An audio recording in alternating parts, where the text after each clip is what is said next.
Ladies and gentlemen, I hope you're having a beautiful day. I hope the sun is shining. I hope the birds are singing. I hope the wind is at your back.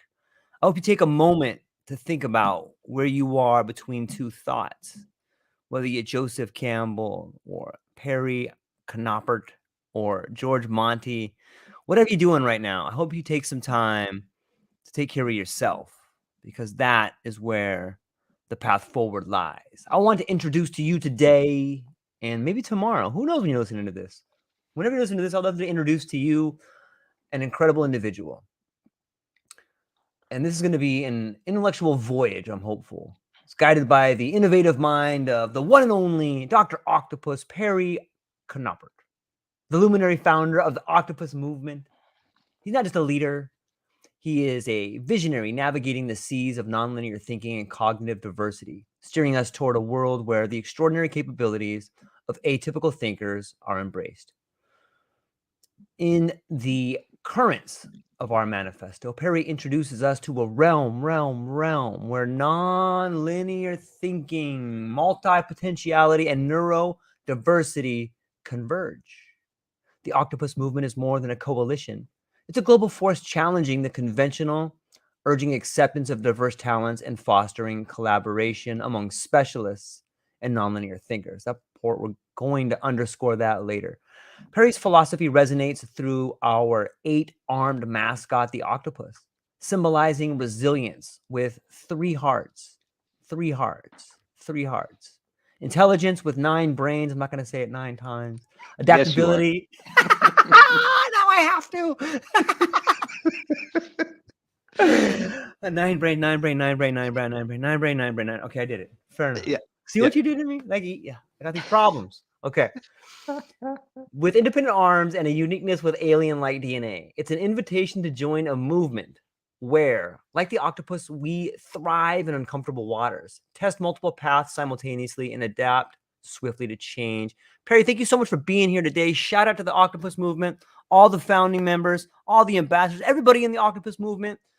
If you're not in it, what are you doing? Come take a look and see what we got going on. Thank you, Perry, for being here. How are you? I'm doing well, George, and I really fucked up this morning. How dare you? I can't believe it. I'm sorry we're late. I thought it was Thursday. It's Tuesday. I can blame it on my dyslexia, but I think I was just busy and I didn't pay enough attention to your WhatsApp message. And like, yeah, let's do this. It's Thursday. No, it's Tuesday. I made a mistake. Sorry. If you were waiting for this, nobody's waiting for this. But if you were waiting for this, then we're late and it's my fault. Sorry. Rick Clark is waiting. Thomas Hutchison is waiting. Everyone's laughing. Sorry, man. guys. Sorry, guys. Yeah, it's all good. I'm excited we're here, and I think it comes at an awesome time. I think it comes at a cool time for not only the world, but a lot of people. A lot of people have been waiting. I think that if you look back at the history, there's been a lot of nonlinear thinkers that have found themselves in positions and been like, "What the fuck am I doing here? Like, I don't fit in here. I'm weird. This shit doesn't make sense to me.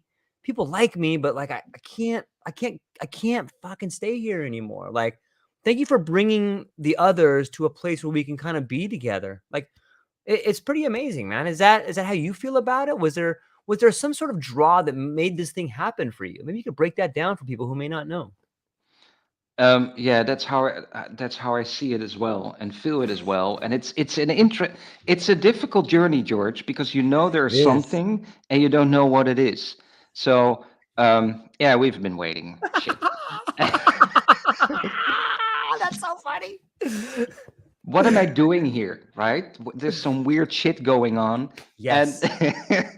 And I wanted to solve that, but without knowing how to solve that. And I remember in the beginning when I started the Octopus Movement, some people were saying, "Yeah, Perry, what are you doing? It's chaos." And I said, "I don't know what I'm doing. I just know that I need to do something that makes sense." And it's, George, the most fascinating thing is that the linear power is always there. It's like the dark force that's pulling you in. You have to do it this way. Yes. You have to have a blueprint, a business plan. You have to have rules. You have to do it like this, otherwise it won't work. Says who? I Right? love it. I I love it. I had people in the beginning saying, I don't want to be involved. This is going to be mediocre because you're not having any rules. Now I can laugh about it, but back then Yeah, I was confused. I was like, but it feels I need to do this, and it feels yeah, like I need to trust the organic creation, and I don't want to follow these rules, but everybody is saying that I need to follow these rules. And thank God I was homeless just before, where I learned not to listen to anyone, because when I was homeless it was so difficult, and then other people were making it even more difficult by giving you unsolicited advice. That's something I hate in my life. Don't listen to advice. Perry, you need to find a job. No shit. Really? I'm You working on know, it. yeah, you need to do this, you need to do that. You loser. And Mm, so even when you're in a difficult situation, others can make it even more difficult for you. And the only way out is not to listen. The only way yeah, out is just to follow your gut feeling. And thank you, Mandy. And and now it's almost 3 years, 2.5 years, 3 years further. It's working, and now it's not a dream anymore. It's not an idea anymore. The structure is there, based on what we've created, and not based on how we thought it should be created. And I like that so much. It's there because of the people, not because of the idea and forcing everybody into that idea. I love it too, and I think there's a lot of people that are drawn to it. Some of us instinctively, some of us when they get to read the story, some of us when they listen to the story, and, isn't it interesting that when you listen to the people that tell you "Hey, you gotta follow these rules," it's kinda like the same thing as language. Like, everybody wants to name something, but you know what? I don't want their names. Like, let me choose my own name for it. Like, I Yeah. heard this real cool story about, I think it was Terrence McKenna talking about a hummingbird, and he says, when we name things, we take away all the magic. He's like, imagine being a child and seeing a hummingbird for the first time, and this beautiful, colorful winged beast flies into the room, and a child is just like, oh, like looking how beautiful this thing is, and then the dad comes, he's like, it's a hummingbird, George. Like, you've taken away all the magic, and it's kind of like that with the rules too, right? Like, when someone tells you, and here's how you George, do it. and Yeah. then parents are saying, when the hummingbird is there again, you know what parents do? What's that? So what's the name of that bird, right? That's they're forcing the now you have to tell it's a hummingbird, because that's Yeah. cool if you can say it's a hummingbird, and not Yeah. talk about how beautiful, how amazing, or no, you have to know the language. It's true. I agree with you. It's the cult and culture, right? Like, that's the beginning of cultural conditioning, is our language. We begin to shun people based on their willingness to adhere to the strict linguistic profiles out there. People have speech impediments. They must have a problem, but they can't speak the language. We shun them, and it's interesting to think about that. But that comes. I just bring that up because it comes all the way back to people telling you how to run a business, and in the same way, isn't that putting limits on what's possible? And Yeah, like that, now we're the government, it's like, we're gonna put limits on what's possible. Like, why would you do that? Like, that's a problem, I think. yeah. And but, but it's not that I'm against these. I keep saying that Okay. people. This is the linear approach towards me, is to put me in a box that I'm against Right. the system, right? Yep. You linear, huh? That's not the case, right? It's not. You're against this. I'm Right. just want to open it up. I just want to make it visible. I just want that we can see it. This is the system. Fine, perfect. Let's embrace it. This is nonlinear thinking. This is humans. It just needs to be clear. I know some people that are very against things, and they are angry, and they use their angry force to do Mhm. something. Mhm. I'm not angry. I'm Yeah. just passionate about the possibility that's right in front of us, and we can't really see it because we're blindsided by sometimes the systems or linear thinking. George, I recently, and I still need to make a post about it. I Yeah, asked ChatGPT. I love AI. I asked me too. ChatGPT. I said, how did linear thinking fucked up the world? You can ask that to AI. And then in the old Yeah, days, you should spend weeks in a library to figure this out. yeah, And now this computer is saying, well, look at Chernobyl. It went wrong there because of linear thinking. Look at the Titanic. They thought in a linear way, we've yeah, created a system in this ship that it cannot sink. So we're not listening to our gut feeling and normal thinking because we've created a system to answer this question, and we can just continue, and it killed God knows how many people. So I'm yeah, not against systems. It's just to see it more clearly and to be active in it and say, wait, you know, I know this is the normal way to go, and I appreciate that, but let's stop. The matrix, a lot of people talk about the matrix. Of course, there is a matrix mhm, behind it. Maybe it's a good example to see it as the matrix. On the other hand, it makes it spooky and bad at the same time, which is not always the case, of course. But and language, what you just said, for me is very linear as well. um, yeah, Language is linear. You know, this is a cup of tea, end of story. and and I keep telling this story about when I just started, everybody was talking about, oh, you're creating a community. And for me, the word community was a linear word that didn't fit in what I mm, felt. And now I created into the human mycelium, which love I it. think is way better than a community. And I had someone saying to me, also becoming angry. People get angry all the time, George. It's incredible. He became angry. He said, Perry, you I shouldn't know. be doing this. Nobody knows what a mycelium is. I said, who cares? Right? For me, this is what feels good. And we should use that. Why Yeah, should I use a word that doesn't feel good, but everybody knows? But then it's the linear rules again. This is a group of people, so we call it a community. No, it's not a community. Community is boxed. A community is you go in, you go out. You're accepted or you're not accepted. This is not what we're doing. This is for everyone. There are no rules. Everybody is right. welcome. It's open, it's dynamic, it's organic, it grows. People are connected with each other, and there are no expectations, and nobody understands what the hell is really happening, but it's happening. That's a mycelium. They used it in Tokyo to Yeah, design the metro system. You know, yep. they asked nature, we can do it. Can you do it? And then mycelium did it. And I have a feeling that we need to do the same thing in creating the metro of solutions in the world by looking at the mycelium. You and me. Yeah. I think the solution of climate change is right in front of us. Us. It's not that difficult. Anyway, No, it makes perfect sense. I think when we talk about people being angry and we talk about, it seems to me anyway, and this is just my opinion, but it seems to me that the existing power paradigm sees creation as a threat. And creative people are disruptive people. Someone who's creative can find a solution for you that you may have already paid a few $1 million for an algorithm to do.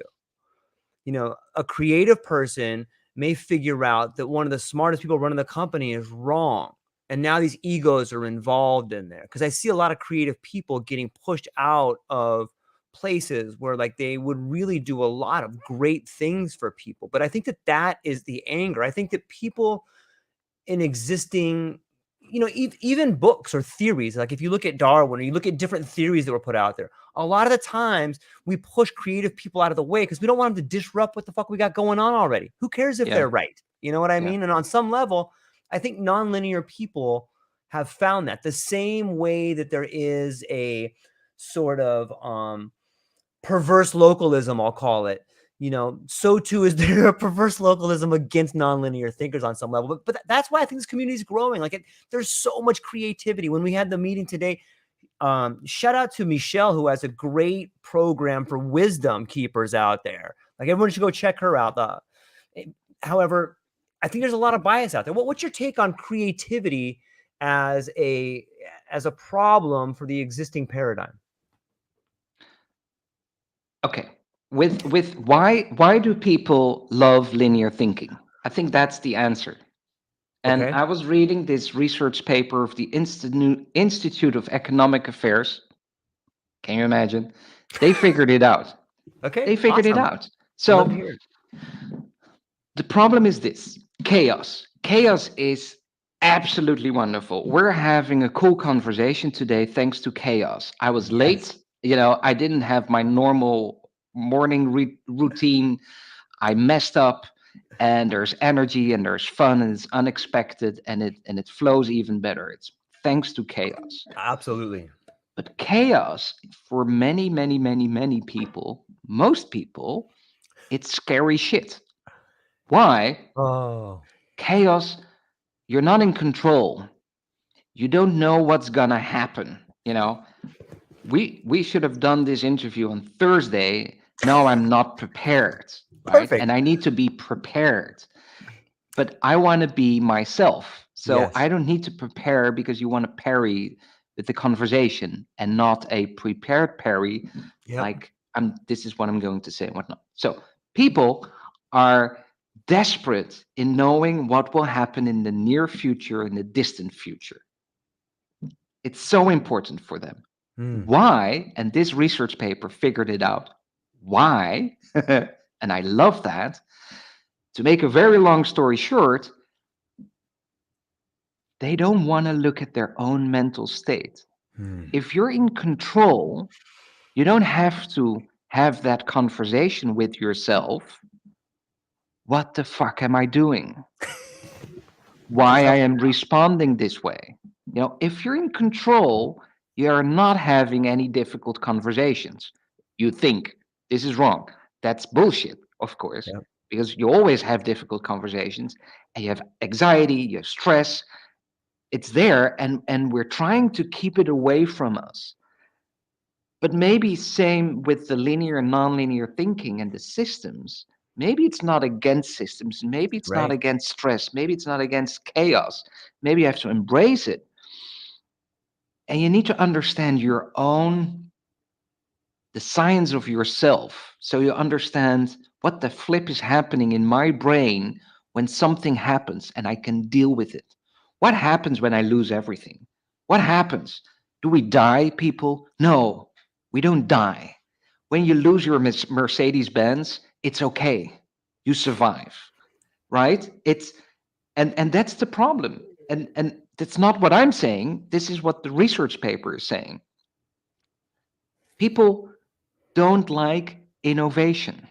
It's Yeah. scary shit because they're not in control. And if they're not in control, they have to look at their own mental capabilities, their own mental state.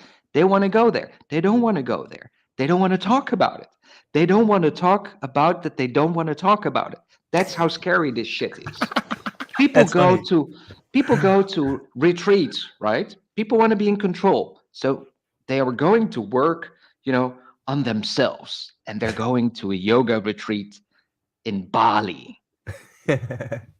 It's the safest fucking thing you can do. You're fully in control. You Yeah. see what's happening that week, and it's going to be yoga. It's a beautiful area, and everything is in control. You know what's happening. You're not working on yourself.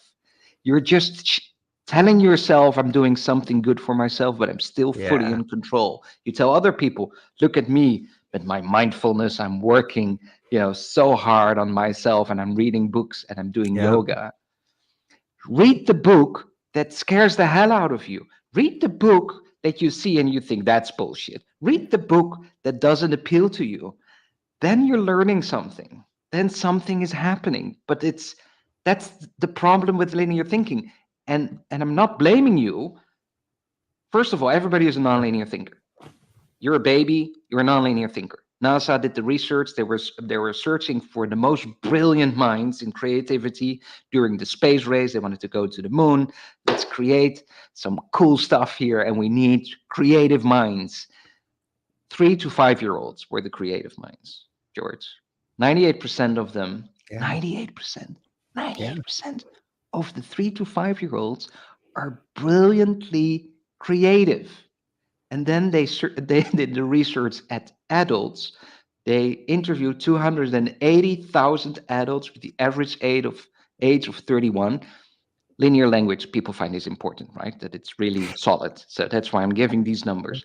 Yeah. And 2%, 2% of this group of 280 adults were brilliantly creative. 2%. And 98% of the 3 to 5-year-olds. So we mess up things. Kids go to school Yeah. and you get into that linear system. Again, not against the educational system. I think we just need to have a new conversation and look at things again, because we're in a new era of time. Things are changing. Yeah. We're developing. We're amazing humans. We can do amazing things. We can solve the unsolvable. But we need to redefine maybe education. Keep the system there, but have a conversation. Now, when you go to school, it's tight underwear. It's linear. You need to be on time at school. I get it. You need to organize everything. I get it. I get all the rules of school. You need to do your homework. Of course, you need to do your homework. That's how it works. But I was in the car picking up my daughter, and she was telling me about something like she was talking about Hitler. She was talking about a natural disaster in the Netherlands. She was talking about the war in Israel. And I said, Jesus, that's a fun day at school, right? So did you talk about something beautiful as well? Yeah. No. So tell me about the rules at school. Bum, bum, bum, bum. Ridiculous rules as well, George. The school I where know. she's at, they're nuts. She cannot talk to her brothers or sisters during the break because that might offend other kids that don't have siblings. Whoa, that's indoctrination. That's linear, right? What the hell? And that's what they're focused on. And I said, okay, so you know about all these wars and all these problems. Name me one person who changed the world, who did Mm. something beautiful, who inspired so many people. Tell me. Now. Martin Luther No. King. Of course. Jack Tripper. Of course. Beautiful people. Look at artists. Yes. Picasso, Salvador Dali. Look at all these Tons of them. artists. Look at art. You can just box it. If you want to box it and do it in a linear way, Yeah. talk about artists. Talk about one artist every week at school. Not during art, but just in general. Yeah. Why did he do what he did? Or she? What is this Japanese lady doing with all the dots? Talk about that. She's still alive. She's amazing. You Yep. can see her shit. Wonderful. Why is that not happening? Why don't you take a flower every day, every week? Let's look at the tulip here in the Netherlands. Why is it called the tulip? Draw the tulip. What are the colors of the tulip? Why is it so beautiful? What's happening? No, we're talking about wars. We're talking about dictators. And we talk about rules. Doesn't piss me off, but it's so clear. And then what happens is you become more and more and more linear because this is how we should do things. This is how it works. And then when you study hard, you get your diploma. And when you do well, when you meet the right people, you get the right job, you get enough income so you can have a happy life. Sounds ridiculous when I say it like that. Sounds really stupid, but we're all going for it. Sounds I'm not sad. saying you should not go for not your job. That's not what I mean. I mean the awareness of what are you doing? I don't get it. Yeah. That's the problem with linear thinking. We have a nonlinear brain. We go to school. Our parents also mess up many times. And you have to do this. You have to do that. You have to call it a hummingbird. Call it something else. Give it a name for yourself. Who cares? Let it go. Embrace the nonlinear thinking. Learn about linear thinking. Yeah. There's a phenomenal teacher called John Taylor Gatto, and he speaks about genius being everywhere. And he was He's an incredible teacher. People can buy his book. It's called Dumbing Us Down. But in that book, he speaks about his time as an incredible teacher at one of the most prestigious private schools on the planet. And then he talks about how he got sick of teaching there, and he went to like one of the quote unquote worst school education systems in the heart of New York, and he found genius, the same amount of genius in those kids as the private schools. It's just that the thinking that goes on there. And maybe you could speak to this, Perry. What do you think is the relationship between fear and linear thinking? It is the fear. It's the fear of. So you want to be in control because of fear. Yes. That's the whole issue. Yep. Hear, hear. The fear of looking at yourself, the fear of being vulnerable. You know, the whole big thing now is to be your authentic self. Yep. I totally agree. Why are we doing that? Because maybe on the other hand, more and more people are not their authentic self and just follow the crowd. And, you know, at my time, but when I was young, my kids hate that when I do that. I'm 48. When I was young and I was at school, you had these different groups, you know. You had the weirdos, you had the artistic guys, you had the popular dudes, and you had all these different groups. And now at school, it's all the same, more or less, here in the Netherlands. It's all the same. And it's, I don't know why I'm saying this, but fear. Yeah. Maybe we're talking about the authentic self more and more because to bring that back in balance, because there is a lot of fear for standing out. There's a lot of fear for the unknown. There's a lot of fear for chaos. There's a lot of fear for not being in control. COVID-19 was a very good example for fear in not being in control. Yep. You couldn't go outside.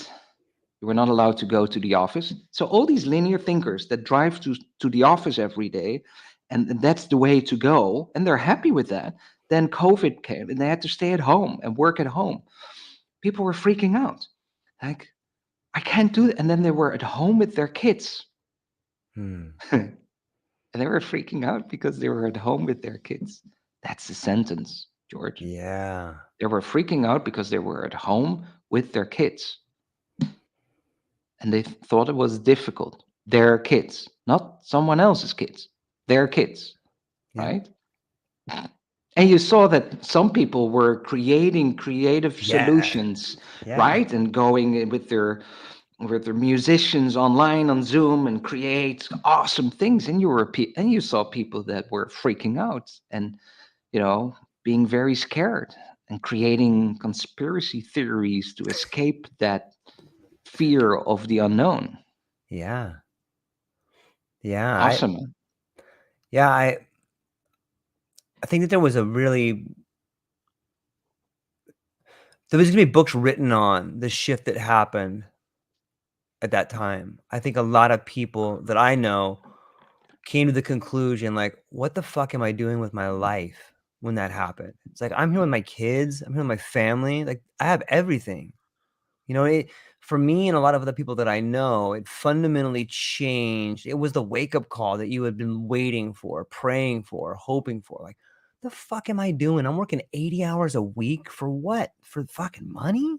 Like, I have everything right here and I leave it every day. I leave it every day. You know, and I, like, for me, it was like, I can't do it anymore. I don't love the things that COVID brought as far as death and destruction or fear and stuff. But I love the fact that COVID brought to me an idea that ripped the scales from my eyes and was like, holy shit. I have been living this illusion for way too long. I'm so thankful that this thing came and showed me what I've been missing. You know, but I think that fear is a giant part of conditioning. And if you look at the society in which we live, linear is what Pavlov tried to create with his whistles and food. I blow a whistle, you get the food. I blow a whistle, you get the food. That's stimulus response. That's linear thinking. Linear thinking is lazy. Everybody, in my opinion, is somewhat of a genius. Everybody, in my opinion, has a gift if they're willing to do the work and walk out and be laughed at. walk out and have people point fingers at you. You'll figure it out. I promise you, you will. It's in your heart. You'll figure it out, but you have to be willing to take that. Being linear is lazy, I think, on some level. And I can't help but say that. A lot of people will disagree with you that linear Okay. is not lazy at all.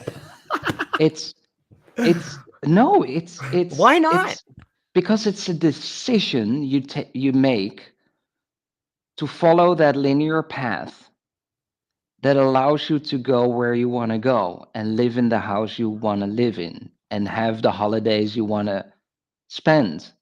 Maybe, And yeah. you I can see that. sacrifice in a There's a way, lot of sacrifices. Yeah. right? Yes. And it's hardship.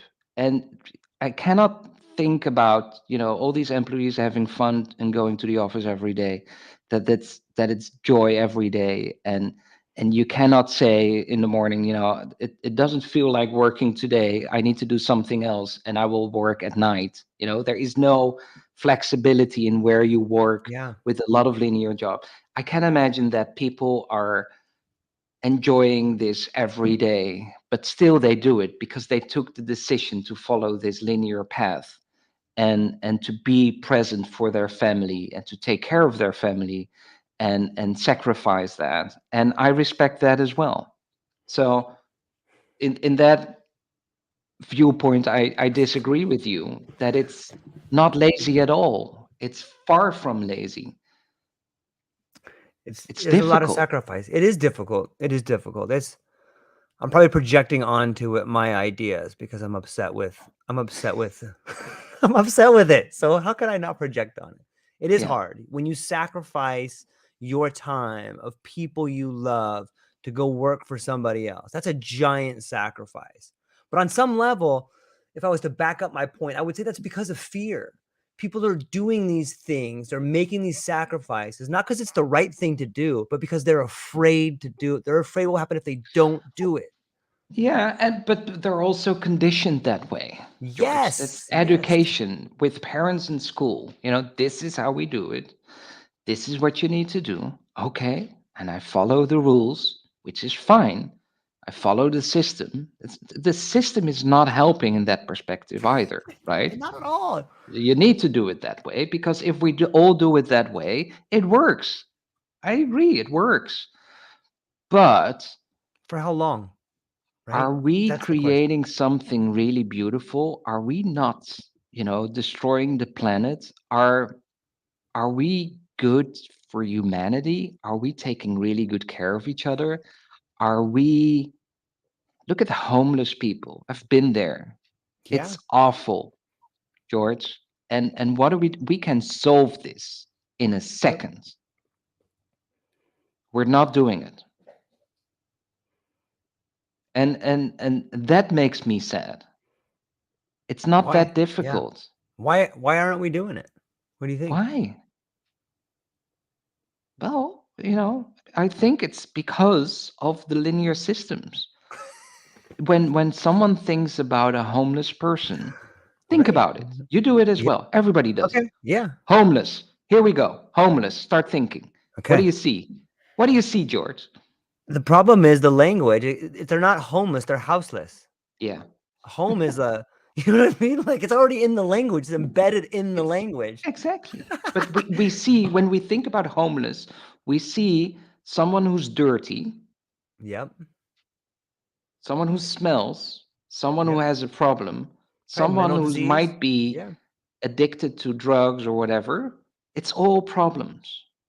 This is how we look at homeless people. And what I find so difficult is that apparently, in how we're developed as human beings, the system of thinking takes over from the reality. The reality is it's another human who is not capable of,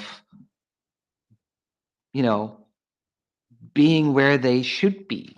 Yep. It's not working for them at that time. It's not. Yes. It's not working. So and they're in between everything. They're lost. And we're Yeah. looking at that from a linear perspective and not from a human perspective. And immediately, oh, it's trouble, it's a problem, and they will steal things and don't and but we can solve this. We can solve it today if we want to. This is also something what I found very inspiring of COVID-19. Yeah. We decided all to stay at home when the pandemic was there, right? There were no planes. Everybody was at home. There were hardly any cars. Did you see what Yeah. happened to nature, George? Within a few days, I was living in Brussels, downtown Brussels. It was quiet. I could hear the birds. The sky was so clean. It was incredible. Normally, I go to Switzerland and hike in the mountains to have fresh air. I could have that now in the city center of Brussels because everybody stayed at home. This was so inspiring for me. Like, if we all do it, it happens. And then we can say, yeah, but we had to because of the government, and it was wrong, and it's conspiracy and other things. I'm not talking about that. I'm talking about we did something together and we solved it immediately. How cool is that? I think it's even cooler in like I probably like a lot of people, I keep my own little scientific journal where I make notes about disasters and then what happens to the human race. And what I noticed is exactly what you said, the same way that nature came back and decided to reclaim, to rewild the place around it, so too did the human spirit. The human spirit began to rewild itself. And that means that the thorns kind of come out, that the thickets kind of come out like that. And I think this speaks to the idea of the idea of linear. Like the linear path is you want to cut a road and get from A to B. That's the easiest way. That's the best way for everybody, from A to B. If we can cut a path and just get there. But nature doesn't like that. Nature wants you to walk through the hills on a curvy path by a waterfall and stare at the roses, and the path to leadership is not going to be someone who got A's all the way through school and their parent was like a really successful lawyer and their dad knew a politician, so they get to be the leader. Like, that's a horrible route for a fucking leader. Like, that's the worst leader possible. A leader, like, leaders come from all over the planet, and they're born that way on some level. They've been through the, I don't know, the fire and ice of adversity. They've been homeless like you and understand those problems. But I guess I'm kind of bird walking here. What I mean to say is that What are you rambling, George? What are you saying? I can't help it. It What's just happening happens, with Perry. you? It just happens. I think that the soul has been rewilding as well, the same way nature reclaimed that way. Thank you for bringing me back. What just happened? That was funny. I ate too many mushrooms, I think. What are you going to do? Yeah, it's okay. Now, that's the end of the interview. Thank you, people, for watching us. And we will be back next week. Same time, same place. I'll just get warmed up. I have like 30 questions laid out right here, but it's so much fun. Bring it on. Yeah, fire them away. Okay. Please. As the founder of the Octopus Movement, how do you navigate the delicate balance between celebrating the uniqueness of nonlinear thinkers and fostering collaboration with specialists in a world that tends to compartmentalize talents?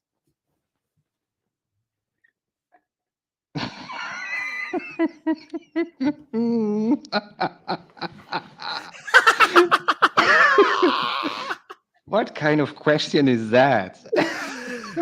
Okay, let me put it in human speech.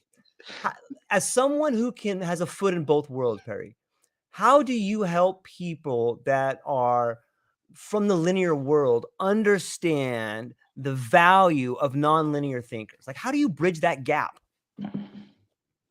Language. I think it's language.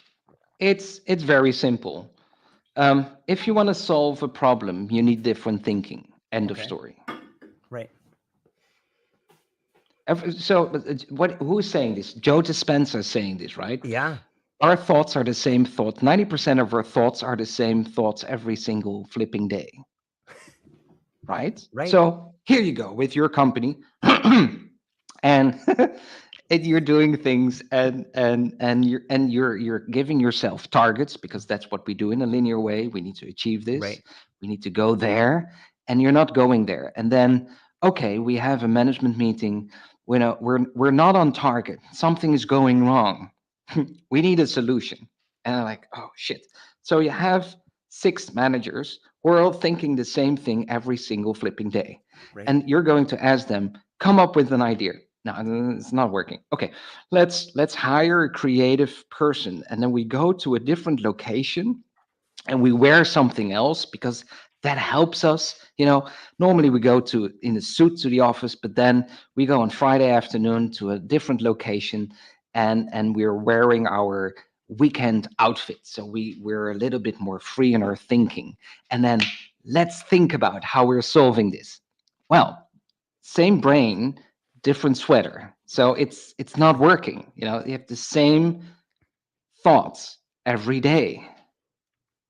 So you need different thinking. Right. It's true. That's this. You need nonlinear thinking. You need different thinking because it's there. I strongly believe in the manifestation that it's there. End of story. Everything is there. Everything is connected. Everything is energy. Everything is happening. So it's there. If you want something, it's there. And that's the end. But if it's not working, you need different thinking. So this is the conversation that I have with education systems, with corporate world, with startups. If you want something, you need different thinking. Otherwise, you would have it already. It's that simple, right? Yeah, it's true. You're in your circle of what fits well, and it's happening there. But if you want something that is outside of that circle, you need to do something. Because everything that's happening in that circle is you doing what you do. So if you want to achieve something else, you need different thinking. Elon Musk understands that very well with his rockets coming back on Earth, right? It's not where it's impossible. So we solve the unsolvable. Unsolvable is linear thinking. Right. Something is only unsolvable when you approach that in a linear way. Otherwise, you don't know if it's unsolvable. Does it make sense? You draw Yeah. the line, and the end point of the line is not the solution, so you call it unsolvable. But nothing is unsolvable when you look at it with a nonlinear brain. We don't know if it's unsolvable. I think many people would have said to Elon Musk, it's unsolvable to bring these rockets back on Earth and land them exactly at the same spot. He used different thinking to solve that problem. And he said, we're going to destroy many rockets. Both of them. Um, we're going to destroy many of them. We're going to lose a shitload of money, Yeah. but we will figure it out. And because it doesn't work, because we failed every time, it teaches us things. We have different thinking. If something fails, it creates different thinking. So we need Yeah. different thinking to go somewhere. So you need nonlinear thinkers to go somewhere. And I think the solution is not to hire a bunch of nonlinear thinkers. Please do, hire us. We're great. But if you're a linear thinker and you hire a nonlinear thinker that creates chaos and innovation, Yeah. you better be prepared. So that's scary in a linear structure. Some companies, startups, cool companies, they want that. So they can Yeah. hire these kind of people. But if you're a traditional institution and you also want to have different thinking, then connect to the Octopus Movement and you can tap into our global nonlinear brain, our think tank. And you can Yeah. give us what your unsolvable problem is. And we, like 40, 50 amazing octopi from all over the world, will come together, and we have a system in our think tank that goes very fast, and we will solve your unsolvable problem because we're different thinkers. Some people say think outside of the box. Do I hate that word? Oh, because if you think outside of the box, your starting point is in the box. Otherwise, you cannot be outside of the box, right? Yep. I'm not in the box. There's no box. I Right. burn boxes. You kidding me? So thinking outside of the box is a linear thinker Only a linear thinker can think outside of the box. Otherwise, the starting point is wrong. So that's how we communicate, with the linear world and nonlinear world, and bring that together. Say, okay, we need to work together. I used to think when I started the Octopus Movement, nonlinear thinking will save the world. That's bullshit. It's not true at all. It's the linear systems that will save the world. I see. It's not the nonlinear thinkers. It's the systems that are already in place. It's the companies that are already there. It's the amazing solutions that have been created. Almost every company started as a non-linear company, created something cool. What happened with Nike? Nike went almost bankrupt, and then they hired Thinker, or whatever his name is, and he was an architect, and he designed a shoe that was so cool, and everybody wanted different thinking, right? Yeah. Everybody does it. It's so cool. We need that. So Yeah. that's how we do it. And I think the solution lies in the systems and not in nonlinear thinking by itself, but bring these two together. Awesome things will happen. Yeah. It's often not a brand new idea. It's often just the changing of the variables in the equation that give you a different answer. You know what I mean by that? Like if you say the dog bit Johnny or Johnny bit the dog, all he did was change around some things, we get a radically different answer. You know what I mean? Yeah. And it's interesting to think about that. As you were talking, it makes me think that maybe the linear engines of the world, like maybe these giant corporations are the engines of the world. And when they buy up startups, they're buying up like the nonlinear thinkers. Like they're using the startups as like their own little think tanks in some ways. Is that, maybe you could speak to them more about the idea of the Octopus Movement being a think tank for large corporations that need that outside idea or that injection of enthusiasm or that injection of dreams that are boom, shot mainlined right into the vein of the linear thinking. And in a fast way, George. Yeah, I know. I've seen it. And not in a linear, like, okay, here comes the consultant and you pay a shitload of money and it takes forever, and then you get a report and the report goes away because it's too complicated, it's too much or too radical, or Right. it's let's have fun, people. Let's Yeah. have fun. Even when you're a very serious corporation, let's have fun. Let's talk about whatever you need, bring it in, talk to these people. And these people, these nonlinear thinkers, let's talk about neurodiversity. I love that. We're not a neurodiversity movement, but when I look at people that are strongly in their nonlinear thinking, there is always some kind of form of neurodiversity present. And I understand why. It's not the superpowers of neurodiversity. I think that's linear bullshit. I think every human has superpowers. It has nothing to do with neurodiversity. The depth of some things that are linked to neurodiversity, we can talk about that. ADHD brings a lot of energy. You see things, you do things more faster. I get it, but it's not the superpower of neurodiversity. What happens is when we go back to linear thinking and the fear of looking at your mental state, a lot of people with neurodiversity, because they don't fit in the system, were forced to look at their own mental state over and over and over. I have dyslexia, severe dyslexia. My time at school was horrible, right? So the only thing I can think about is I'm stupid, it's me, I'm wrong, it's horrible. It is I horrible. get I'm these sorry. results back from the teachers. This is wrong, this is wrong, this is wrong. Yep. Not wrong because I'm giving the wrong answer for history, but it's wrong because I make spelling mistakes. And it's the red pen. Yep. you know it's wrong. So what do? You start looking at your own mental state. How do you respond to that? How do you feel? What happens?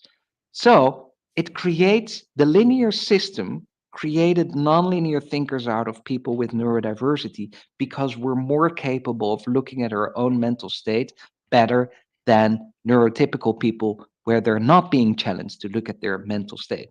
Right. That's why nonlinear thinkers are so interesting. And that's also why there is a connection between nonlinear thinking and neurodiversity.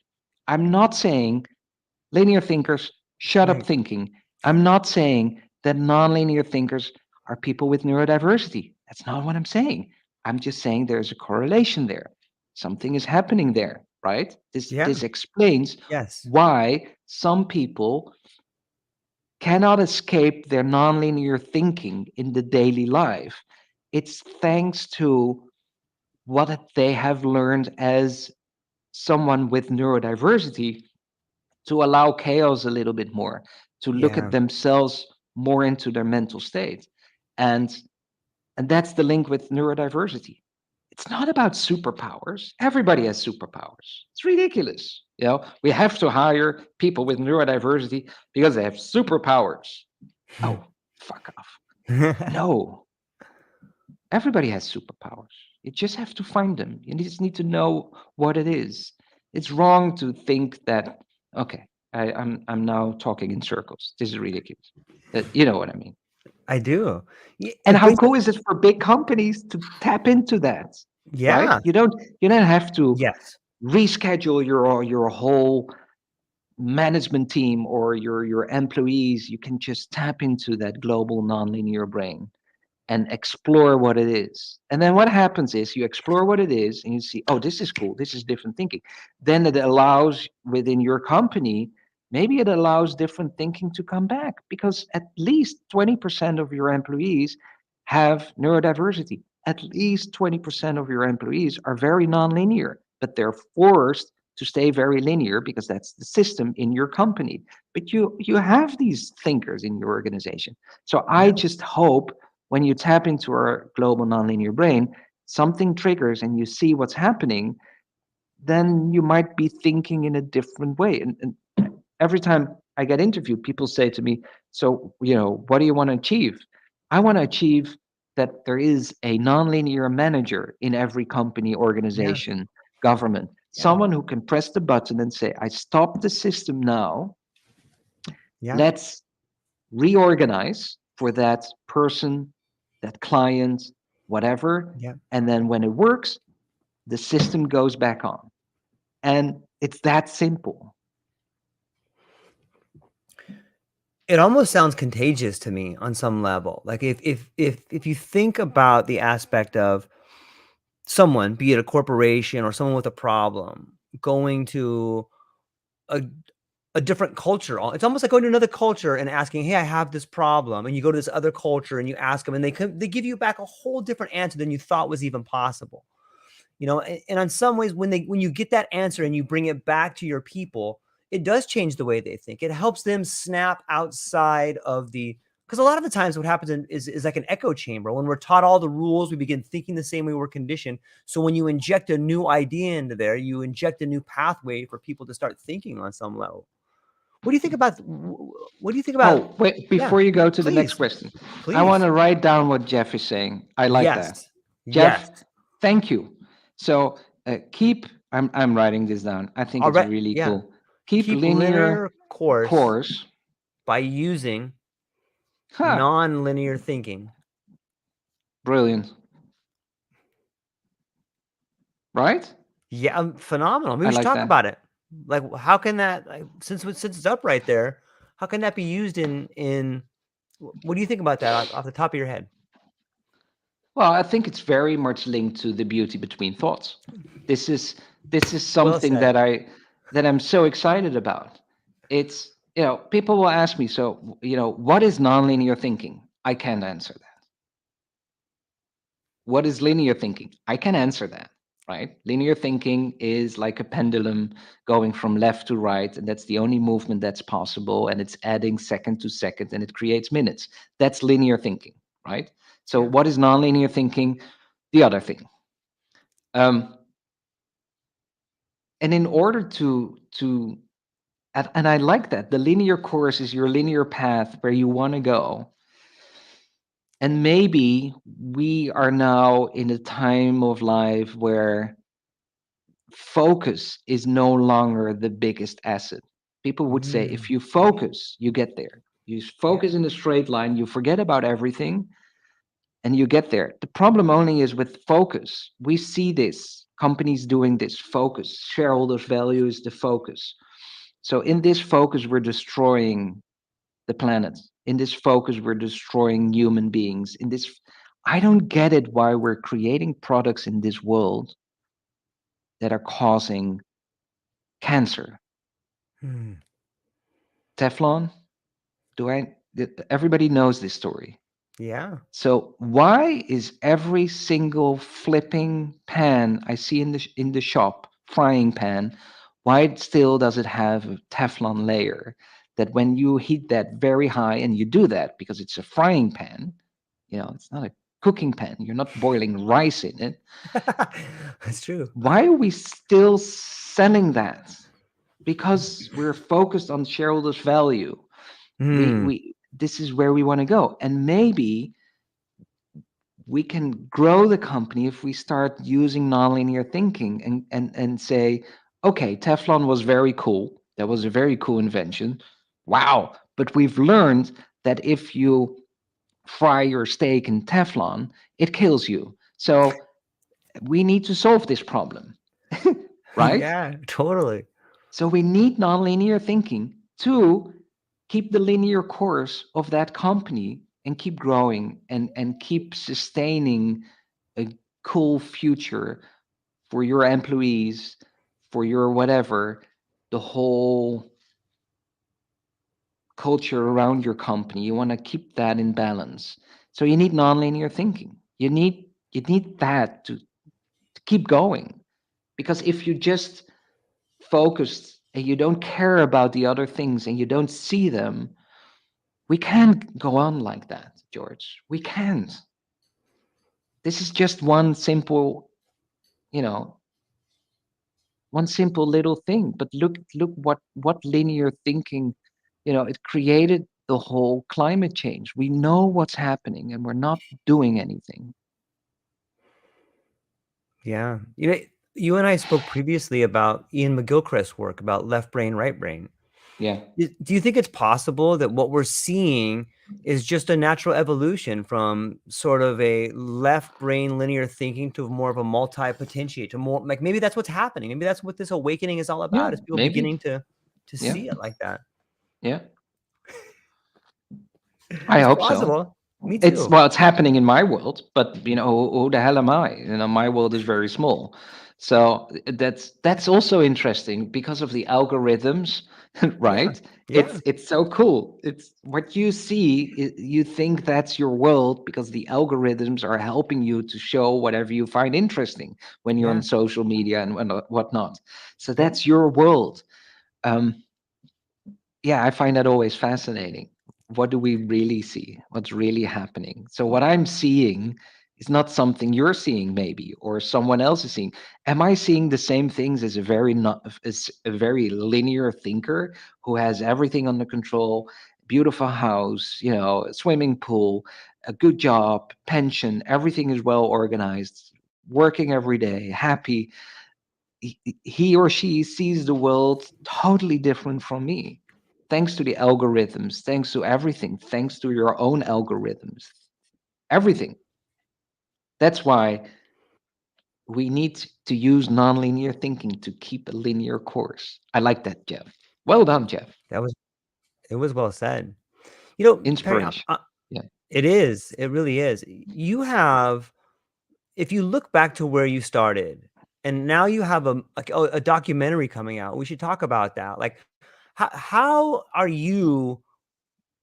How do you find yourself navigating this pathway? Like, it's been a really amazing rise, and there's a lot of people. I'm sure that your path forward is ever changing with the amount of attention you get, with the friends and family and stuff like that. Like, how do you relate to the world moving forward, being in the position you're in? Not in a different way Good. than when I was homeless. Um,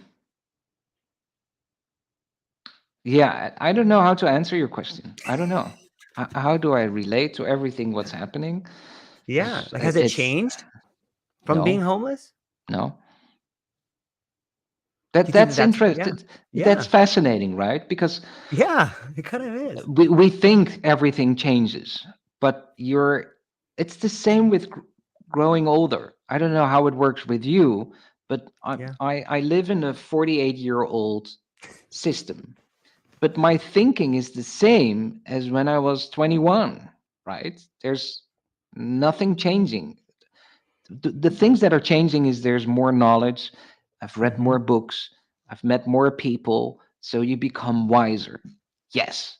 But the thinking, the thoughts, you can, I'm amazed. I can give answers now and I'm listening to myself and I'm thinking, really? Where's that coming from? Cool.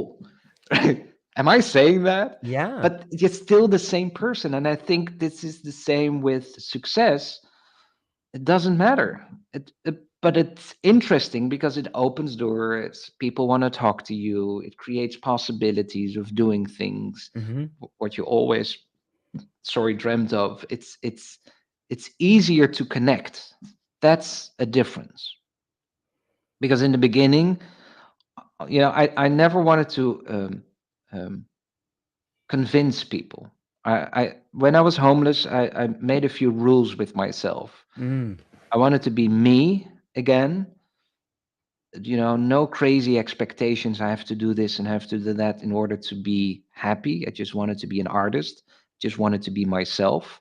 And I don't want to convince people because I noticed that every time I convince people, it fires back to me. Always. It hit me on the nose, or how do you say that? It's Yeah.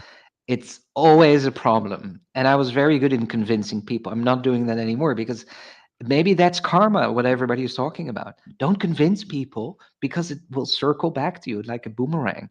Always. In my life, I fucked up many things.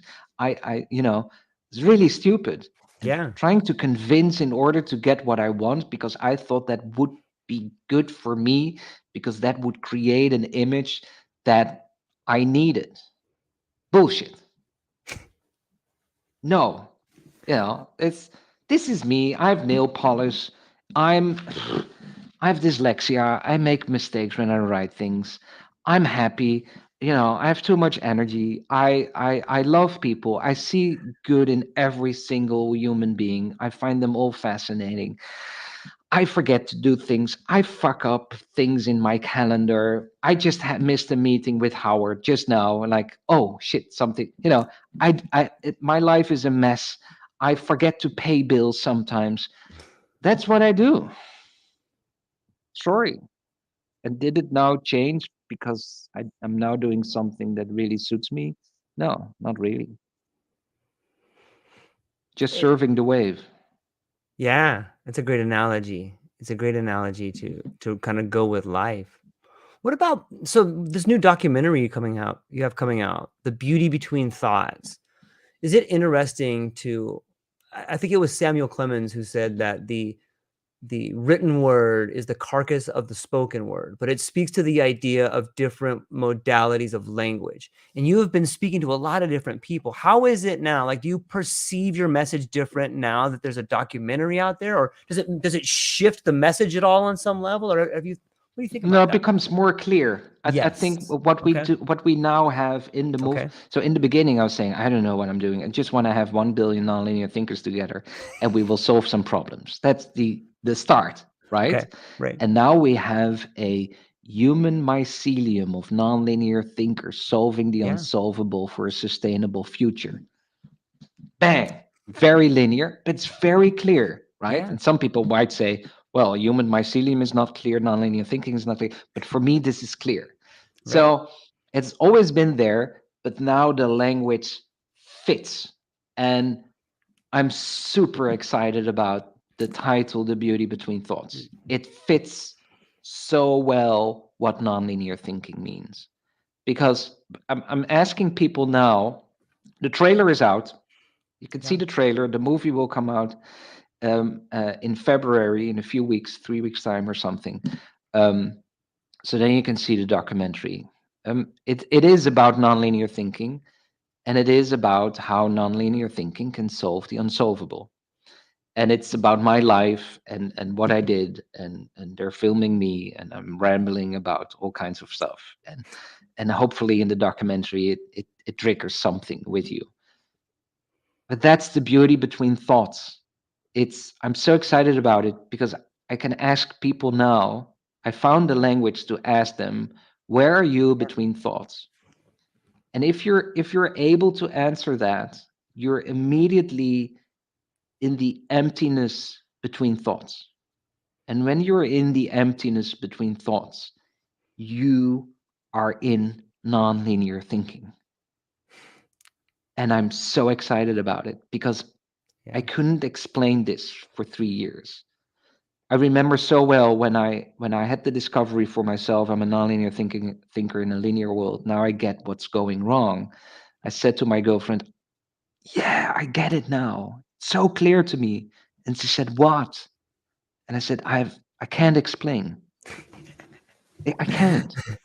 I didn't have the language for it. Right. And now I found the language, and that's the documentary. So for me, it means the world, this documentary.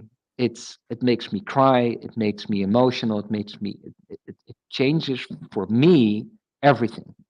Because after 3 years of working my ass off from early morning until midnight, every day, everything is about the octopus movement because I can feel we can do something that is important for my kids and their kids.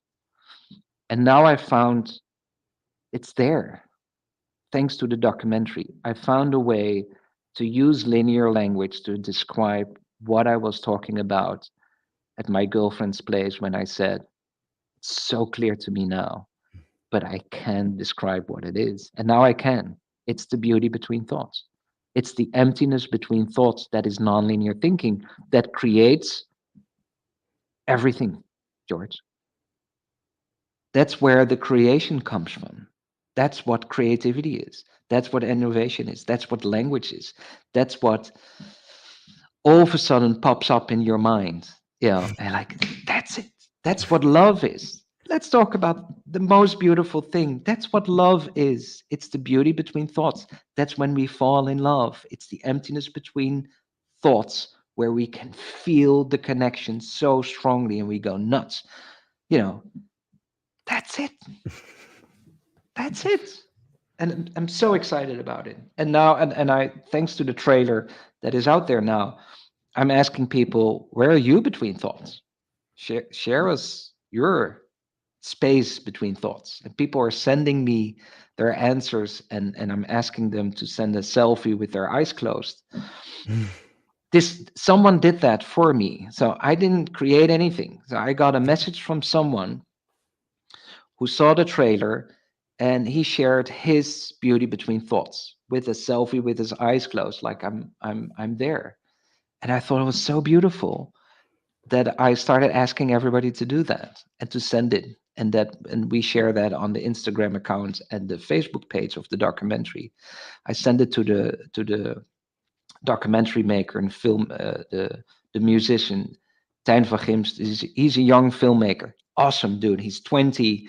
He is, brilliant in his creativity. He understands, and he created this documentary, and it's so much fun to work with him. And when he creates his music in the trailer, when you hear the music, that's him at his how do you call that thing in Dutch? It's I don't even know the word in Dutch. Whatever. He plays his instrument. It sounds so cool.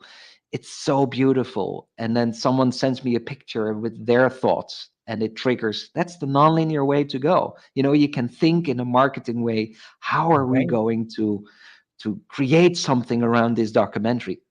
Hell, what, I don't know. Just watch the trailer, people. And then he sent me that. And I thought, yeah, that's it. And now we're doing that. And people are sending me their thoughts every day. Their thoughts about the beautiness between their thoughts. Cool, huh? So they're sending me linear language about the emptiness between thoughts. That's Yeah. exciting by itself already, George. It is. It almost sounds like there is a exchange of emotions being happening. You know what I mean? Like it's triggering an exchange of emotions on some level, which is more than words. People are sending you experiences, and maybe the trailer is having that kind of effect on people. Yeah. The beauty between thoughts. I think Yeah, about it every day now. yeah. And I have this conversation with myself as well when I'm stressed out. My father is dying. It's Mm, really a horrible journey. He's amazing, and it's sad to see him go like this, and the family, and taking care of my mother and my sister and everything that's happening in the movement. It's exploding. New founding members are joining every single day. yeah, Cool founding members, George, right? We're very happy with them. absolutely, absolutely. And everybody wants to talk to me, and I want to answer everything, and I made the promise with myself, whatever the flip happens with the Octopus Movement, I will be there, because I was so annoyed when I started to create Project 398. Mhm. Tell you later about that I reached out to some people that I thought were very cool, and I wanted them in the book, and I know them because they're successful, so a lot of people know them, and you reach out to them and there's no reply, nothing. And I promised with myself, whatever happens, we're human connections. I will reply. I don't know how to solve that problem when it's too much, but I don't care. Let's solve this. So I have linear problems every day. That's what I'm trying to say. Yeah, I'm stressed out. I'm worried. I'm scared. I'm insecure. I'm afraid. Everything. yeah. And when that happens, when I'm thinking, oh shit, I don't have enough time, then I'm having a conversation with myself now. I don't have enough time. That's a thought. And then the other thought is, I can't finish that. And then I'm thinking, okay, what's between these two thoughts? And Mm, it I'm like, yeah, let it go. It's okay. And that's for me the beauty between thoughts. And I saw this exercise once regarding to meditation, and I really like that. It's a simple trick in meditation. When you meditate, or when you want to meditate, or whatever, you sit down and you relax, you let things go, and then meditation is very simple. You just need to quiet down the brain. It needs to shut the fuck up, George. It's talking to you all day, and when you meditate, you just say, not. There's not beauty between thoughts. It's empty space for a long time. It's really helpful. Everybody knows it's helpful. So why not focus on that empty space between thoughts? It's a kind of meditation. And I saw this exercise when you go into meditative state, and you can't make it happen, because you quiet down, and then the first thing your brain does, yes, it's quiet. Party time, we did it. And it's, shit, shut up. I want things to be quiet. But what you can do is you can ask your brain, so what is your next thought? mm. Your brain can't handle that. Isn't that cool? So when you go into meditation, so what's the next thought? It's quiet immediately. Your brain doesn't know what the next thought is. Cool, huh? And that's the beauty between thoughts for me. And I think if we can dive into this language Yeah, together, and we can talk about this at schools as well, right? We can talk about nonlinear thinking and how to get there and how to use that when you make a drawing, or you make a poem, or you have to write some whatever. That school is going to teach you how to get into that state of mind where creativity flows. Why are we not learning that at school? We had at yeah. the international school where my kids went, in some city. I won't call any names. That's wrong to do that. But they had an art teacher. He was so flipping linear. He would drive parents nuts. Kids would come into his art class. This is really, George, when I think about it now, it's so ridiculous. So kids would come into his art class, all excited because they were drawing all the time, were so happy in drawing. My kids as well. And he was so fucking linear. His way of drawing was, if you draw something, it needs to go exactly like this and this and this. He destroyed so many kids. Yeah. And the purpose of school is the opposite. So I wish I could create a curriculum for a school somewhere, and the curriculum is the beauty between thoughts. And let's teach kids the beauty between thoughts so they can use that. They know what it is, and you can have an essay about this. You can grade the beauty between thoughts. You can approach this in a very linear way. You can ask questions about that. It would be so cool to learn something about the beauty between thoughts, nonlinear thinking. Would be so cool.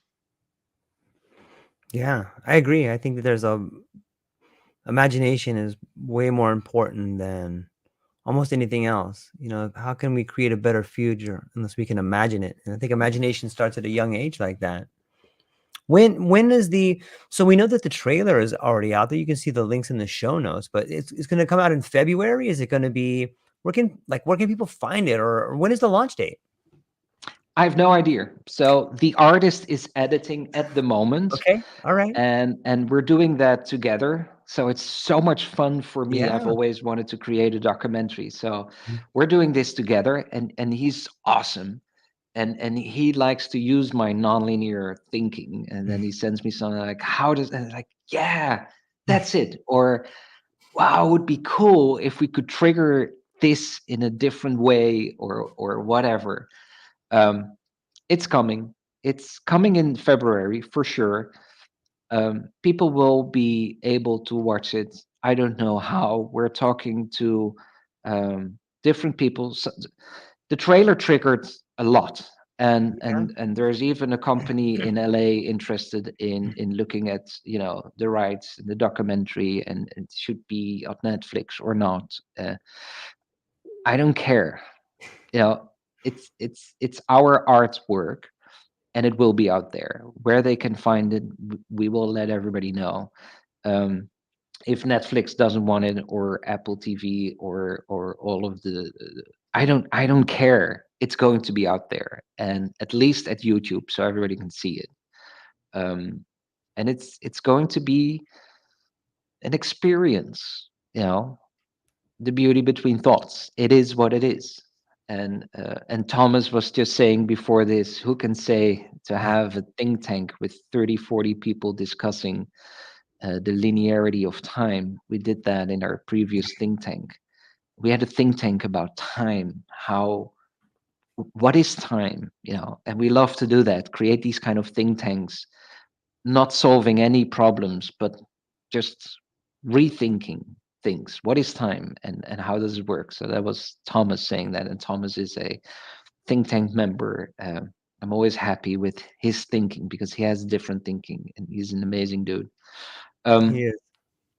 the Beauty Between Thoughts, February, it's coming out. It will be available wherever it needs to be available. We will see.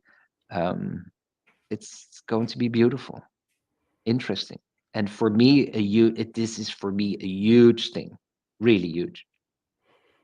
Yeah, it seems like sort of like a flagship or an introduction into the octopus movement for a lot of people. It could be a great way for people that it seems like the next step in raising a flag and like, hey, look what's over here. Like, look what's possible for people who may have been that grew up with dyslexia, or maybe that had some challenges or some things like that. How is the process of creating? Do you find that to be something that is challenging with some of the things that you've grown up with? Was it difficult to find the right person to work with? No, he came to me. He asked me. He said, "Can I make Nice. a documentary about you?" Yeah, sure. Let's do this. And then they started, camera crew and everything. And I was thinking, "Oh fuck, what am I doing?" Because it's this is not a documentary to just tell a story. This Right. is this is a glimpse glimpse into my soul. And it's I'm very naked, not literally, Yeah. don't worry. But Vulnerable. it's vulnerable, Yeah. scary, you Sure. know so scary. um but I need to do it. It's like a poem where you Mhm. where you share your deepest emotions and deepest thoughts and feelings, and that's what it is. And it's not just, the documentary of IKEA saying that they're using whatever kind of wood and they're not. Then that's a different thing. Was it different? It was so much fun to do this. It was so much fun because you can be creative. And the only difficulty I thought was when the camera crew is there. Action, right? Let's do it. And I remember one day I was not doing well at all. And Mhm. there is the whole team, and we're filming. It's not working. I feel horrible. I'm not happy. And that's so Yeah. that was perfect because that's there as well. And there's one moment where I'm looking into the camera and I'm crying. That's not the director saying, "Can you cry into the camera?" But this is just me, you know, not having a good day, or I felt horrible, and I said, "Guys, I don't know, I'm not feeling well," and that's a part of everything as well. Um, so it was so much fun creating this. It was so cool. I loved it. It's really awesome, and I hope we can do this more often. That we can do this, that we can create other documentaries as well together. Because Tijn, 20 years old, musician, filmmaker, we Yeah. are really, we really enjoy working together. We understand each other. He's an octopus as well. He's very nonlinear. That's why he came to me like, okay, I want to do a documentary uh, on your nonlinear thinking. It's if you can create art together with someone, and you Yeah. understand each other, and you can create something together, and it's really a beautiful dance. And yeah, it's awesome. So it was very easy to do it, and very difficult. In some ways, like the documentary is almost as much about the filmmaker as it is about the content of it, Yeah, and I love the passion you use to describe him, and you do it a lot. Like I see it in the emails, and I see it in that. Like I think it's imperative that people understand the art of co-creation. I think that's what's going to make the film so beautiful. Is that chemistry between each other? Is that language between one another? It's really cool to see, and I hope that is. I mean, there's no doubt in my mind that I've already seen what it can hold. That should be the future going forward, is people that love working together, finding other people that they love working together with. Like that's what creates success, right? yeah. Without expectations, without, Yes. let's Yeah. do this. And when we started with the documentary, it was also not like, oh, let's create a documentary that helps the octopus movement. It's not about I don't talk about the octopus movement at all in the documentary. It's not about the octopus movement, and it is about the octopus movement. And Yeah, it yeah, yeah. is creating something that is beautiful. We're Mhm. creating something together, and we just love it, what we have done, because we were trying to capture something beautiful, something pure, and that's what we did. And hopefully, it can trigger other people in their thinking, and if it can help someone to be aware of the beauty between their thoughts, and like, okay, everything is falling apart, and everything is going wrong, but I discovered that the emptiness between all these thoughts that are horrible, that's where I really am. That's also in Buddhism. You're not suffering. There is no suffering. And that's the same thing with that emptiness between thoughts. So if we can trigger a few people that can discover that, that would make me very happy. Yeah, I think that's what great art does. It reaches out through the canvas, or it reaches out through the screen, and it breathes life into other people's life in some ways. Yeah, I'm looking forward to it. It's going to be an amazing thing. I, I'm super stoked to talk to you, Perry. I'm a proud Octopus member, and I have met so many cool people in the and the different rooms and the different meetups. And there's so many talented people that you've brought together. And it's the idea of relationships is profound. And I would encourage anybody who find themselves in a non-linear state. Like if you found yourself, like, go to the Octopus Movement and look and see what it's about. Reach out to everybody. And it's such a wonderful community. And I want to turn it back to you though for a minute. Like, where can people find you? Before I let you go, where can people find you? What do you have coming up? Like, what are you excited about? I know we talked a little bit about the movie, but what else is coming up? You have like 1 million projects coming up, whether it's the book, the 398, the movie, the 15 different think tanks, Fortune 500 companies. Is there anything in particular that you got coming up immediately that you want people to know about?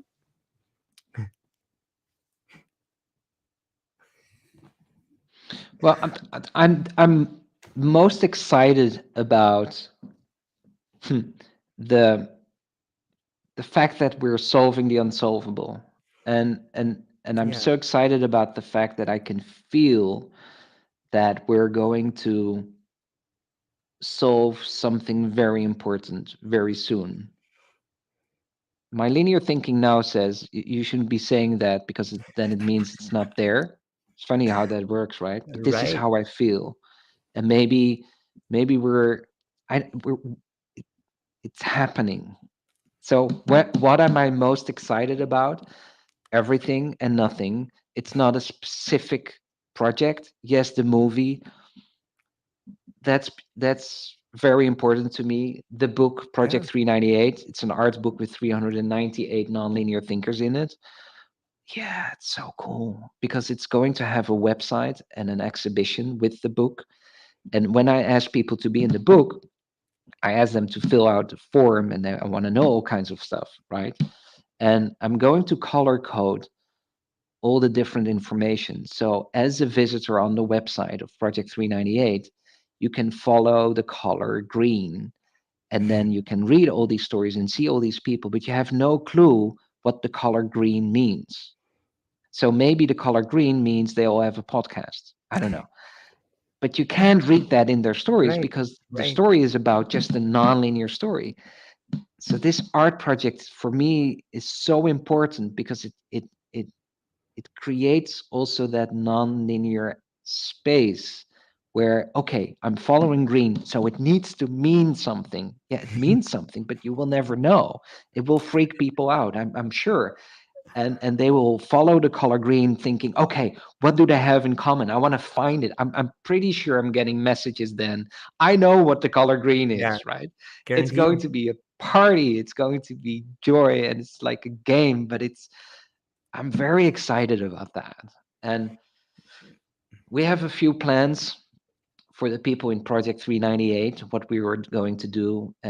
One of the plans is that everyone in the book will receive a disposable camera from me, and I will ask them to just take pictures, whatever, send it back to me, and we'd have a photo exhibition based on Project 398 and bring it all together. And I love photography. For me, photography is everything. That's also linked to the documentary, the imaging, the camera position, and how we see things is important. Excited about what we're doing with our think tanks. I'm excited about the founding members that are going to be there that we don't know that are going to be there. It's always a nice surprise when all of a sudden a new founding member joins, and like, where are you coming from? Who are you? And then you see someone like Young Bo. That's amazing what he does, and you're like, wow, welcome to our family. So I'm so excited about the other 150 founding members that are still coming, and then we stop. That's a very linear decision, but we only have 250 founding members, and then it's the end of it. That's the inner family. That's the inner group that's important for the Octopus movement. I'm excited about everything that I don't know is coming yet. Yeah. I think that's a great metaphor for life, to be excited about the twists and turns that are coming your way. Maybe that's one of the, is that sort of been something that's always fueled you? Yeah. Yeah. Oh, I remember when we were as expats going to China with our Mhm. 2 kids, and we went to China. What do you know? You're Dutch. What do you don't know anything. You're European and you go to China. What the hell do you know about China? We didn't know anything. And then all of a sudden you live in Beijing. So cool. I loved it, George. I thought it was absolutely wonderful to go into that space of not knowing. I just love that. And Yeah. I've seen a lot of expats who don't love that. There are expats because of the system, because it means you will make a shitload of money and the company pays everything for you. And it means your career is going up. So that's why they love to be an expat. My wife was the expat. I was the trading spouse. Is that how you call that? I was in the best position ever. It wasn't about my career. It wasn't about the money. It wasn't about anything. It was about the unexpected. It was about waking up in Beijing all of a sudden, thinking, "What the hell am I doing here?" Right? I love that. It's interesting when I hear your stories like that. I'm immediately drawn to the idea of the beauty between two thoughts. Like you explain that in your storytelling. Like you're in Beijing, you're not this person, but you're aware. Like that sounds a lot to me like the beauty between two thoughts. Yeah, being aware. Yeah, Yeah, right? yeah. Awareness. Maybe raw awareness might be something that I think about when I think about the power between or the beauty between two thoughts. It's impressive. It's wonderful. I want to be mindful of your time though, Perry. I've already stole you away for about an hour and a half here. So, I'm truly thankful for the time that we've been together and the things that are coming up in the movement and everybody from Jeff States, Thomas Hutchison, Janice, Michelle. Everyone should go check out Michelle Cheyenne's page about, the wisdom keeper. She got some really cool stuff over there, right, Perry? I love wisdom, right? Wisdom is interesting. Wisdom is Oh, curiosity. Oh, are we still here? yeah. Wisdom is curiosity. We at the movement Yeah, I was just gonna pause it for a minute. yeah, we have that tomorrow again. Every week we have a post on LinkedIn and Facebook. Why might this be wise? I love that. I met Yeah. someone Yeah. and she's a teacher in the US and she's awesome and I asked her. I said, well, as a teacher, what was the thing that you liked the most what you've done? And she said, well, we did a course of why might this be wise, and we would ask kids why this Mm. might be wise, and then they had to do research to understand why something is wise. And I said, oh, let's do this. So now every week on Wednesday I post why might this be wise, and then she selects a how do you call that, a indigenous uh, um, it's a saying, but that's not how you say it. I can't find the word. um, Like an anecdote, but that's not Help right me, either. George. Yeah, No. yeah, it's Verb kind of thing. I don't know. it'll Whatever. come to us in a minute. Yeah, yeah. We share that, and then we ask people, why might Yeah, this be wise? yeah. I just love that kind of things. And Michelle's community, the wisdom seekers, Wisdom seekers, yes. is about that. Why might this be wise? Why is something wise? But it's interesting to think about wise wisdom. What is wisdom? And have different angles of thought and whatnot. So yeah. And Jeff, thank you, Jeff, for saying all Yeah. these wise things, right? And give me the inspiration Yes. of keep linear course by using nonlinear thinking. Yeah, Jeff.